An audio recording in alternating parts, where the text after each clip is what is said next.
All right, quick video here. Remember, I'm the one who spent 20 years in a full gospel church, sitting in the pew, listening to what I thought very spiritual men speak about what God has revealed to them and He had in store for everyone in that church. And if he was talking to 10, he could have been talking to 10,000, could have been talking to 10 million. The guy behind the pulpit or behind the camera is so spiritual that God has revealed to him his plan for multitudes. It's an unbelievable measure of faith and spirituality that this guy would have the words to speak, God's words to speak to each and every person in the audience, 10 to 10 million. And guess what? He believed it. And for 20 plus years, I believed it. He had the authority, although he said he had the authority to speak to multitudes. And every single person in that church, in that congregation, at home watching TV,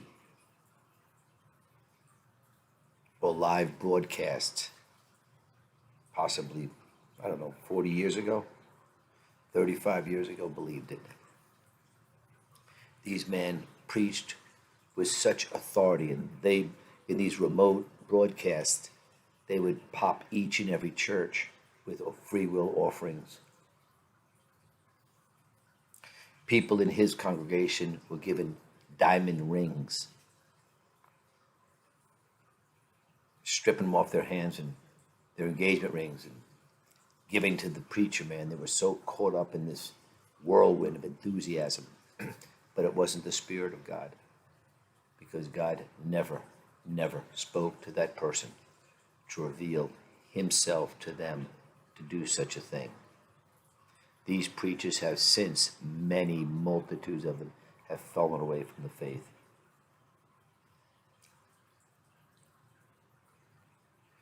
It's amazing that these people would walk around with assumed authority, not because they have done great things by the power of God, but because they have great knowledge. What knowledge do these dudes have? Storytelling, where they take scriptures, interpret what God has spoken to other people, and now they're the authority on it. Since when?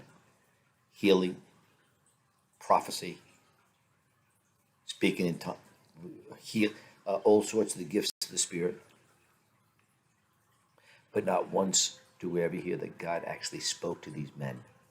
And what they give for validation are houses, boats, luxury cars, planes, multitudes of planes, bigger houses, bigger ministries.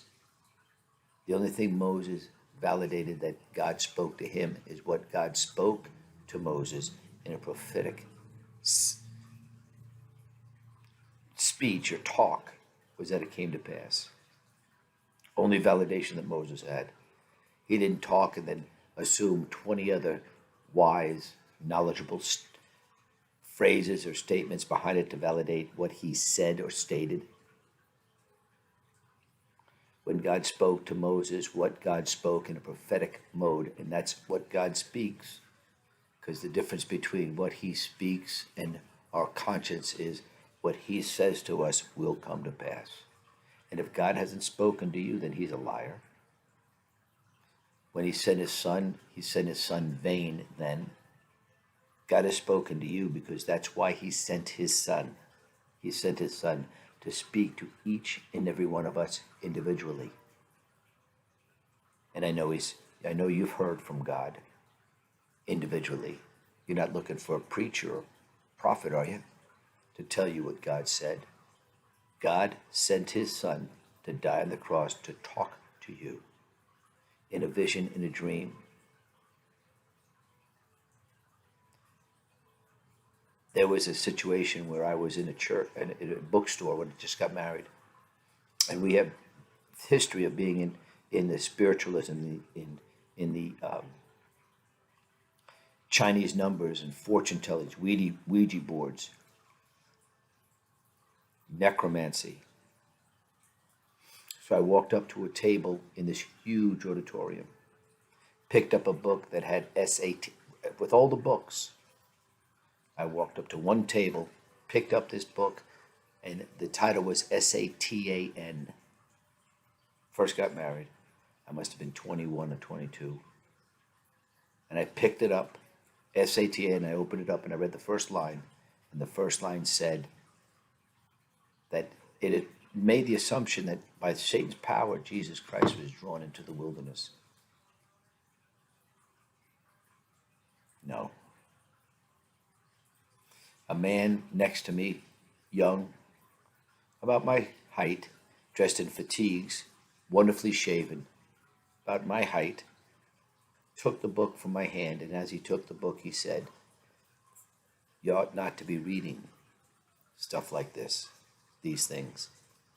Put the book down, and I looked like I was punched in the head. I was just stunned. And everywhere I went in that huge auditorium, that man was 2 or 3 tables away from me. Walked to the left, walked to the right, the back. He was 2 feet, 2 tables, 3 tables. He was always where I could see him.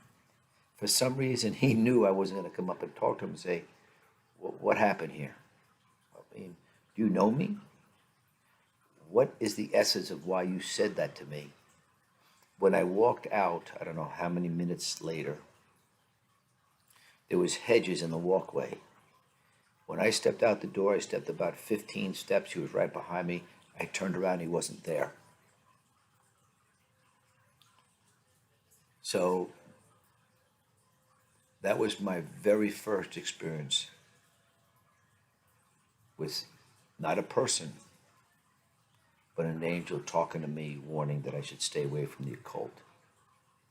And I know each and every one of you have similar instances where somebody maybe frightened you, maybe said something to you that has stuck in your mind. It won't come from another man. It'll come from God and God alone. That's why he sent his son, broke down that wall of sin to talk to you and revealed himself to each. And I don't know what it is. The preacher behind the pulpit doesn't know what it is, but you know what it is, and so does God. When you seek him first, all the things that you strive for, the bond, the fear, the oppression, the depression, will be lifted.